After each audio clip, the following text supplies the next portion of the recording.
لقاء مع راجل بيحب مصر جدا، تمتع بعلاقات قوية، ما قالش جملة فيها مشكلة. الأهلي هو الأفضل في أفريقيا. هل يعني له كل الاحترام منا، وراجل الحقيقة بكن له كل احترام، ولكن الراجل ما قالش غير الحقيقة. الأهلي الأفضل في أفريقيا، الزمالك من أفضل الفرق في الكونفدرالية، إيه الركراكي أفضل مدير فني في أفريقيا، أكيد المنتخب المغربي أفضل منتخب في أفريقيا. مباريات المغرب في كأس العالم في قطر واحتفاء العالم كله، تلاقي الجارة الجزائر هي اللي متجاهله الموضوع كأنه مش موجود. كان فيه قبلينا لقاء انفرد به الإعلامي الكبير محمد الليثي، والحقيقة بحييه على هذا اللقاء مع فوزي لقجع رئيس الاتحاد المغربي وعضو الاتحاد الأفريقي والاتحاد الدولي. الحقيقة هو انفرد بلقاء كبير جدا جدا جدا، لأن قدر يطلع كل الإجابات اللي كلنا كنا بندور ونسأل عليها. بس أنا هقف عند موضوع تاني خالص. دايما بقول، ناس تقول لي هو أنت من هواة رش المية على الحريقة؟ هو ما تسيبها كده تولع كده ونستمتع؟ ما حدش بيصدق، يعني ما حدش بيصدق ان ساعات تبقى فيه ايه، احيانا يقول لك ايه، ما فيش دخان من غير نار. ما هو ساعات بيبقى فيه دخان من غير نار، ساعات في خناقه من غير خناقه، في حريقه من غير مشكله، في قصه من غير قصه. شوفوا قعدنا قد ايه نتكلم على خلاف مع الاتحاد المغربي. فوزي لقجع يسيطر على الاتحاد المغربي. اين هنا بوريده؟ هنا بوريده بيعمل ايه؟ قاعد نايم في البيت. فين هنا بوريده في الموقف ده؟ فين؟ والتحدي الكبير، هنا بوريده موقفه في الاتحاد الافريقي، وفوزي موقفه في الاتحاد الافريقي، ومين اقوى من مين، ومين بيشيل حديد ومين ما بيشيلش. ايه اللي احنا كنا عايشينه ده؟ ايه اللي احنا قعدنا فتره ناخد وندي، واحد يرمي من هنا، واحد يجري تعبان من هنا. ولا انا شفت لقاء مع راجل بيحب مصر جدا، تمتع بعلاقات قويه، ما قالش جمله فيها مشكله. الاهلي هو الافضل في افريقيا. هل يعني له كل الاحترام منا، وراجل الحقيقه بكن له كل احترام، ولكن الراجل ما قالش غير الحقيقه. الاهلي الافضل في افريقيا، الزمالك من افضل الفرق في الكونفدراليه، ايه الركراكي افضل مدير فني في افريقيا، اكيد المنتخب المغربي افضل منتخب في افريقيا، منتخب اخد ثالث عالم. طب ايه القصه؟ فين الموضوع؟ رابع عالم، فين الموضوع؟ يعني ايه القصه؟ تعالوا بقى للخناقه اللي عشنا عليها، والمؤامره الكونيه، القصه اللي عشنا عليها 35 سنه. ليه الماتش اتلعب في المغرب؟ والموضوع اللي عشنا عليه كتير، وقعدنا ناخد حد يرد علينا، حد يطلع من اتحاد الكوره يرد علينا. الراجل قال لك الاتحاد الافريقي بعت لنا وبعت الاتحاد المصري، احنا عندنا فريق بيشارك فبعتنا قلنا عايزين. الاتحاد المصري قال مش عايز، خلاص. بس كده؟ هو ده يعني محمد الليثي سأل السؤال ودي الإجابة اللي احنا عشنا عليها شهور وشهور وشهور وخلافاته؟ ايوه خلاص خلص الموضوع. الحقيقة لقاء انا عجبني جدا. لقاء دل ان احنا بنعمل خناقات ساعات من لا شيء، وممكن بتصريح من صاحب الشأن انه يطلع كده يوضح لنا القصة، ما نروحش في خناقه هنا ولا خناقه هنا. اتحاد الكوره لو طلع قال لنا الموضوع كذا كذا، حتى لو قلنا اتحاد الكوره غلطان، مش هنخش في خناقات مع الجانب المغربي ولا هنا، ولا خلاف ولا اختلافات في وجهه نظر، ونقعد ناخد وندي، وناس بتحبنا واحنا نخش معاهم في قصه، وبعد كده بعد فين نلاقي الدنيا كلها تمام. انا بصراحه بحيي محمد الليثي جدا، بحيي الاستاذ فوزي لقجع جدا. لقاء رائع جدا، لقاء هايل جدا، لقاء بين الحقائق، ما فيش موضوع تاني. ناس ممكن على السوشيال ميديا هتاخد الكلام ده بتاع اللقاء او بتاع يقول لك ايه، ظهرت الحقيقه. ابعت وقت وليد العطار اللي خبى الجواب. على فكره زمن الجوابات والبوسطجيه ده انتهى، يعني خلاص ما عادش فيه بوسطجي بيجي الصبح، فاهم قصدي؟ مين في الاتحاد؟ حاج محمد موجود، يوم ايه امضي لي على الجواب، وحط الجواب من تحت عاب الباب، او حطه مثلا يعني في الصندوق اللي بره ده. الزمن ده انتهى، وده اللي صرح بيه وليد العطار. وليد العطار واحد من افضل الناس اللي تولوا المكان ده. وليد العطار واحد من افضل الناس تولوا المكان ده، وبيشيل ساعات كتيره قوي ليله مش بتاعته. وليد عطار راجل يجيد لغات كتيره وراجل متعلم ومثقف واتدرج في الاتحاد تدرج كبير جدا عشان يوصل في المكان اللي هو فيه. انا بشرح الناس عشان ما تروحوش قصه. القرار ده اكبر مع احترامي من وليد العطار، اكبر من وليد العطار، اكبر من الجواب والدرج. يا جماعه ما عادش فيه جوابات ودرج، ميلاد بقى والدنيا اتطورت عقبال عندكم وقصه مختلفه. فاحنا لما بنيجي ناخد قرار، ده قرار اتحاد الكره المصري. وليد عطار راجل مدير تنفيذي اتحاد الكره المصري، دوره ان هو ينفذ السياسات او قرارات اللي مجلس اداره الاتحاد يقول عليها، عشان نحط كل واحد في مكانه. وتاني وتالت ورابع شهاده بس للتاريخ، وليد عطار راجل من افضل الناس اللي تولوا في المكان ده، وحضراتكم هتشوفوا ان وليد العطار هيكمل لسنوات وسنوات لانه راجل كواليفايد ومؤهل ان هو يبقى في المكان ده. انتهت القصه عشان ما نقعدش نفتح قصص ونعمل وبتاع، بس كان لازم نقف عند القصه ونقول لحضراتكم ان احنا عشنا مواضيع كتير وعشنا قصص كتير ملهاش اي لازمه خالص خالص خالص، والدنيا كانت بسيطه جدا. جلوريا فلوريس ورئيسة حاجه البرلمان الانديني، اي حاجه ملهاش اي علاقه بمنظمه التعاون الاسلامي ولا العالم العربي ولا افريقيا ولا اي حاجه متعلقه بالموضوع، هي بس جايه عشان تعمل كده. في أمريكا اللاتينية هناك دول عديدة تدعم النضال الشعبي الصحراوي وحقه في تقرير مصيره. دول المجتمع الأنديني كولومبيا، بوليفيا، إكوادور وبيرو. هذه الدول الأربع تعترف بالجمهورية العربية الصحراوية وتقيم علاقات دبلوماسية طبيعية معها. بالله عليك ايه علاقه ده بمنظمه التعاون الاسلامي؟ ايه علاقه ده بمنظمه التعاون الاسلامي؟ تعرفش. ايه علاقته بالدول العربيه؟ برضه ما تعرفش. جايبين واحده ملهاش اي قيمه في هذا المكان ولا بهذا الاجتماع عشان تضرب البقين دول وخلاص. تلعب على الوتر الحساس، زي برضه لقطه حفيد نيلسون مانديلا وكلامه عن نفس الموضوع في بطوله كرويه، اللي هو ايه اللي جاء مع الشام والمغربي. لا، ليه بتقحموا الخلاف في كل حاجه وبهذا الشكل المستفز؟ قمه في الغرابه والله.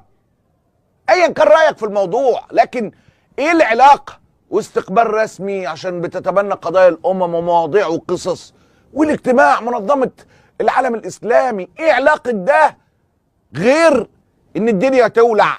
ما تفهمش.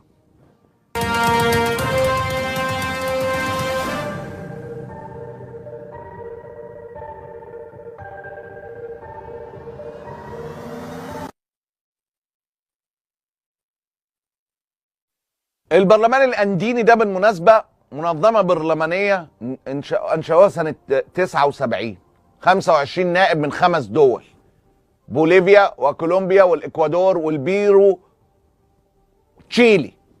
حاجه ملهاش اي علاقه باجتماع منظمه التعاون الاسلامي. ده ما يمنعش على فكره انه نشيد بمواقف هذا البرلمان واعضاء من القضيه الفلسطينيه والشعب الفلسطيني، لكن برضو زي ما حصل مع حفيد نيلسون مانديلا نقول كلمتين حلوين على فلسطين وبعدين ندس السم في العسل في الخناقه اللي انتم مقحمينها في كل حاجه. فلسطين هي القضية المركزية للشعوب الإسلامية جمعاء، وهي القضية المركزية للإنسانية. لقد أكد البيان الختامي لهذا الاجتماع المطالبة بالاعتراف الكلي وإقامة دولة فلسطين. فعليا حكاية دس السم في العسل. القضية الفلسطينية، الشعب الفلسطيني، في النص تقول الجملتين اللي العسكر جايبينها عشانها. وحدة الشعب المغربي والجزائري لا يمكن تقل أبدا عن وحدة الفصائل الفلسطينية والشعب الفلسطيني. لكل شوية الجزائر بتشيد إنها جمعت الفصائل. طب اسعوا إنكم توحدوا الشعبين اللي بتجمعهم أواصر اللغة والدين والعرق والنسب وكل حاجة. الموضوع طبعا كالعادة ضايق الوفد المغربي اللي احتج رسميا على دعوة رئيس البرلمان الإندي وتصريحاتها في الجلسة الافتتاحية. مش هنخلص احنا عن امتعاضنا الشديد كوفد مغربي عن برلمان المملكة المغربية بغرفتيه، واحتجاجنا الأشد لدى السيد الأمين العام للاتحاد عقب كلام صادر عن سيدة البرلمان الأنديني يمس بالوحدة الترابية لبلد عضو ومؤسس للاتحاد وأثناء فعاليات وأشغال الاتحاد. والسيدة ليست عضوة في الاتحاد، مجرد ضيفة ولا تربطها أي علاقة بالتعاون الإسلامي.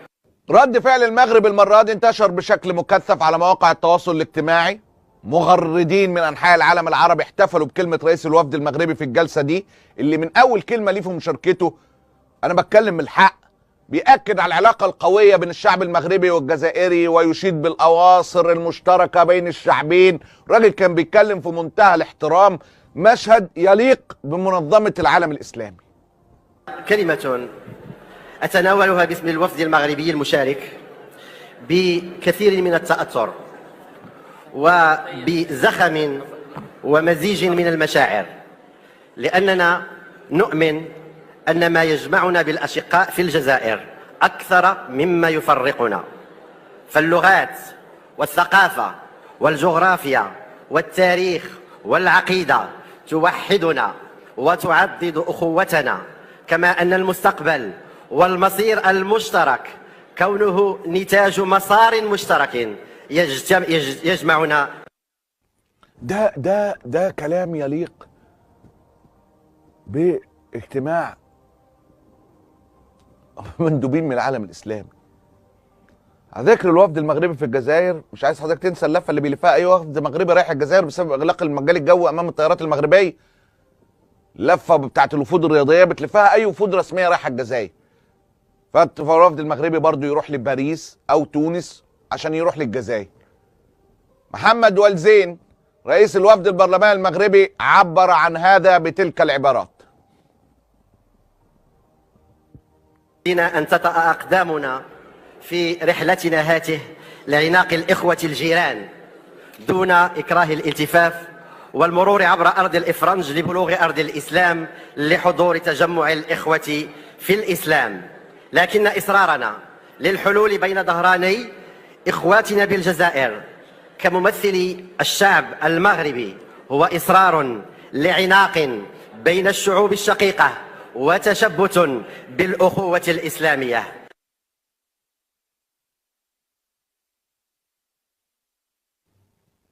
نفس اللقطه اللي بتضايق كل مره، تصرف رسمي بين البلدين مع بعضهم عكس الالتحام الشعبي تماما. تشوف مباريات المغرب في كاس العالم في قطر واحتفاء العالم كله، تلاقي الجاره الجزائر هي اللي متجاهله الموضوع كانه مش موجود. برضه كان التلفزيون الجزائري وصفحه مجلس النواب الجزائري بتجاهل تماما الوفد البرلماني المغربي او اي رغم خبر عنه، رغم انها نشرت عن كل الحاضرين. بالمصري كده بنقول على الموضوع ده لعب عيال. بص، كل حاجه الا كأن المغرب دي هوا. كل ما تناول اي حدث بين المغرب والجزائر الخلاف اللي منهم يجي في دماغ التعبير ده لعب العيال والتصرفات الصبيانيه. يجيب واحده ملهاش اي علاقه بالموضوع عشان ترمي كلمتين تصب فيهم زيت على النار. رئيس الوفد المغربي التي لقت كلمته ترحيب كبير جدا على السوشيال وجه عتاب لاخوته الجزائريين المستضيفين: يا جماعه احنا ما بنصدق نتجمع، ليه تعملوا حاجه زي كده؟ في الجزائر الشقيقة أقول: هل كان لابد للسماح بتعكير هذا الجو الأخوي لبلد جار وأخ شقيق يحل ضيفا بين إخوانه وأخواته بعد حفاوة اللقاء وحرارة العناق وكرم الضيافة؟ لا أعتقد أخوتي أن ذلك كان ضروريا. دكتور عبد العزيز التويجري المدير العام السابق لمنظمة العالم الإسلامي للتربية والعلوم والثقافة أدان موقف السلطات الجزائرية. كثيرين يعني، بس أنا اخترت لك التويجري لأنه حقيقة منصب ذو صلة بهذا التجمع الإسلامي. إقحام أجنبية لها موقف معادل للمغرب في اجتماع اتحاد برلمانات دول منظمة التعاون الإسلامي سمح لها بإلقاء كلمة في افتتاحه تتضمن تحريض واستفزاز سافرين يذكرنا بما حدث في افتتاح الشان قبل أسابيع معدودة. إلا الحماقة أعيت من يداويها. خبرتي الطويلة في العمل الإسلامي المشترك لا يسمح بمثل هذه التصرفات بناء على ميثاق منظمة التعاون الإسلامي. والله الواحد خلص كل الكلام في تلك المواقف الصبيانية. المواطن المغربي ده صور لنا مشاهد من العاصمة الإدارية في المغرب وقال إن مفهوم العاصمة الإدارية مختلف جدا عندنا عنكم. العاصمة الإدارية في المغرب عندنا ملك الشعب. الأراضي اداها الجيش للشعب مش العكس. مش العكس. ما فيهاش مساومة. هذا أول أمس أو منذ أيام وصول أنفانتينو إلى الجار إلى عند المغرب، لأنه احنا المشكل احنا نهضروا عليه من الناحية القانونية، احنا ما راناش نتكلموا هنا من أجل إثارة الفتنة، بالعكس احنا ماذا بينا كل واحد يأخذ حقه ويتكلم بأمور قانونية. يعني هل يقبل مثلا الطرف المغربي أننا احنا نجوا للمغرب في لقاء مثلا اتحاد العاصمة ونديروا خريطة تاع الجزائر ونزيدوا لها شوية وجدة ونزيدوا لها شوية بعض المناطق وندخلوا ونقولوا لهم هذه خريطة تاعنا، احنا ديسيدينا خريطة هكذا. يعني مايش لما تسمع ما قاله أنفانتينو عند حضوره إلى المغرب تصاب بنوع من مش الإحباط، تصاب بنوع من ما لقيتش العبارة، لكن انك تكره كرة القدم. هذه ماهيش كرة القدم لما تصبح الامور بمثل هذه الوقاحة ان صح التعبير. نستمع لما قاله أنفانتينو عند حضوره منذ ايام الى المغرب. Je suis heureux d'être revenu ici chez moi, dans le royaume. On se sent tout de suite à la maison, je me sens tout de suite chez moi. C'est le football qui domine, qui respire, qui vibre et qui vit dans ce pays. C'est ça que j'aime, donc je suis vraiment très heureux d'être là. Ben, le Maroc s'est établi comme un pays, un vrai pays de football, une puissance mondiale du football, pas seulement au niveau du terrain. السلام عليكم. لا تنسوا الاعجاب بالفيديو والاشتراك في القناة تشجيعا لنا لنستمر بنشر المزيد إن شاء الله.